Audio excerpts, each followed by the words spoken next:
बरपानी उच्च प्राथमिक विद्यालय रे किरमिरा ब्लॉक स्तरीय शिशु महोत्सव सुरभि कार्यक्रम अनुष्ठित हो कार्यक्रम को समाजसेवी टंकधर नायक मुख्य अतिथि भाव में जोगदे उद्घाटन करथिले। एथिरे ब्लॉक 7टी क्लस्टर 255 जन छात्र छात्री अंशग्रहण करी वक्तृता, तर्क, चित्रांकन, क्विज, प्रबंध लिखन, गीत और नृत्य प्रतियोगिता रे भाग नेथिले।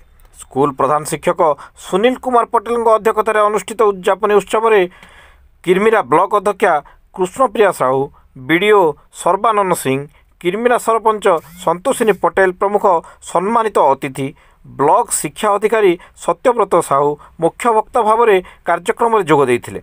प्रतियोगितार कृति छात्र छात्री को अतिथि माने पुरस्कृत करथिले।